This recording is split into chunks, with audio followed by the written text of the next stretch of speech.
mantika, bawang, sibuyas, yung tirang ginisang alamang, brown rice po itong gamit ko. Tapos meron pa akong leftover dilis. Panito ko po ito na meron ng bawang, sibuyas, kamatis. Hindi ako maglalagay ng asin. Baka kasi maalat na ito. Yung ginisang alamang, saka yung ginisang dilis. Ilulutuin ko na yung itlog.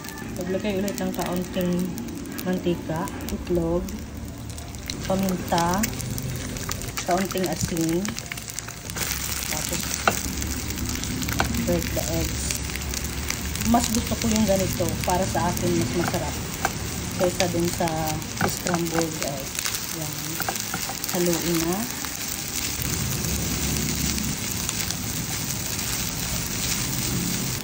Ilagay na rin yung sausage. Luto na po ito.